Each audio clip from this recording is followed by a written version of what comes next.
జై శ్రీరామ్.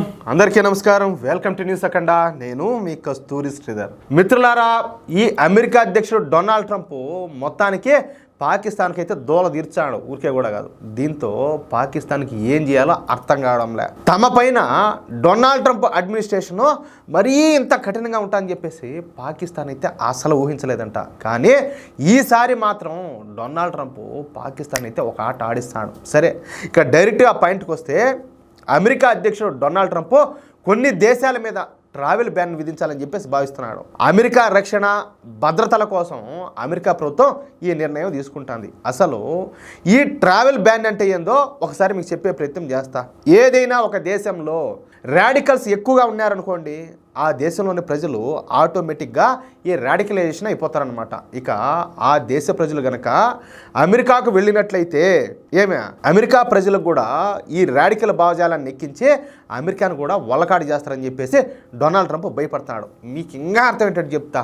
ఒక పిచ్చి కుక్క మన ఊళ్ళోకి వచ్చిందనుకో, ఏడుండే కుక్కలన్నింటినీ గరుస్తుంది, ఈ కుక్కలు కూడా అన్నిటికీ పిచ్చి పడుతుంది. ఇప్పుడు మీకు బాగా అర్థమైందా? అది కథ చెప్పాలంటే.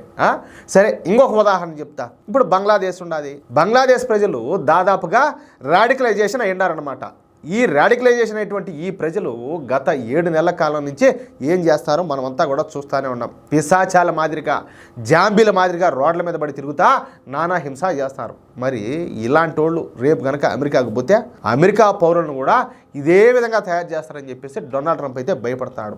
అది నిజం కూడా. అందుకే డొనాల్డ్ ట్రంప్ కొన్ని రాడికల్ దేశాలపైన ట్రావెల్ బ్యాన్ విధిస్తున్నాడు అనమాట.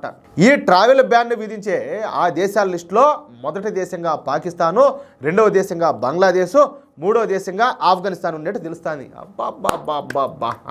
అయితే ఇంకా ఈ లిస్ట్ అయితే అధికారికంగా బయటికి రాలా. కానీ ఈ లిస్టులో పాకిస్తాన్ పేరు ఖచ్చితంగా ఉన్నట్టు ఇప్పుడు జరిగినటువంటి ఒక సంఘటన ద్వారా అందరికీ అర్థమైపోయింది. అది ఏందయ్యా అంటే, యసాన్ వగాన్ అని ఒక ఆయన ఉన్నాడు అనమాట. ఏం పేరు? యసాన్ వగాన్. ఈయన పాకిస్తాన్ రాయబారి. ఈయన పాకిస్తాన్ తరఫున తుర్క్మెనిస్తాన్లో రాయబారిగా పనిచేస్తున్నాడు. అంటే పాకిస్తాన్కు చెందినటువంటి టాప్ అఫీషియల్స్లో ఈయన కూడా ఒకరు. ఇక ఈయన పని మీద అమెరికా వెళ్లాల్సి వచ్చిందనమాట.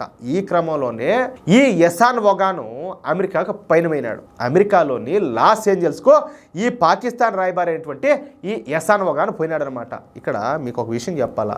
ఒక దేశపు రాయబారి మరొక దేశం వెళితే ఆయనకు ఆ దేశం ఘనంగా స్వాగతం చెప్పాలా. అంతేకాదు ఆ రాయబారి తీసుకొచ్చేటటువంటి వాళ్ళ లగేజ్, సూట్ కేసెస్, అడ్డా మంచి ఇన్ని ఉంటాయి కదా, వాటిని భద్రతా సిబ్బంది కనీసం టచ్ కూడా చేయరంట.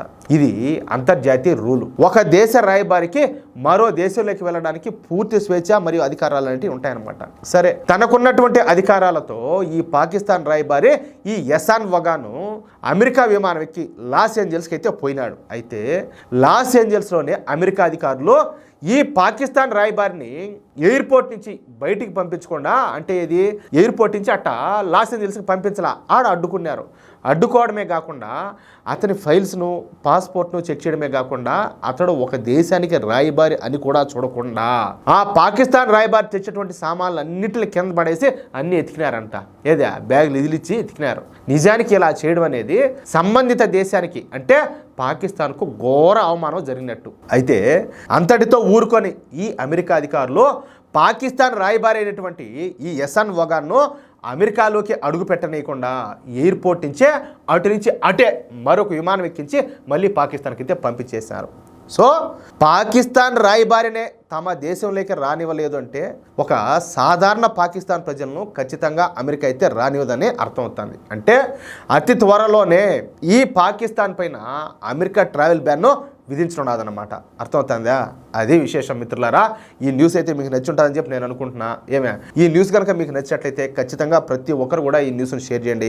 అలాగే ప్రతి ఒక్కరు కూడా మీ యొక్క అమూల్యమైన అభిప్రాయాలు ఖచ్చితంగా కామెంట్ చేయండి. అలాగే ఇంతవరకు మీరు కనుక మన ఛానల్ సబ్స్క్రైబ్ చేసుకున్నట్లయితే ప్రతి ఒక్కరు కూడా మన ఛానల్ సబ్స్క్రైబ్ చేసుకోండి, సపోర్ట్ చేయండి ప్లీజ్. జై శ్రీరామ్.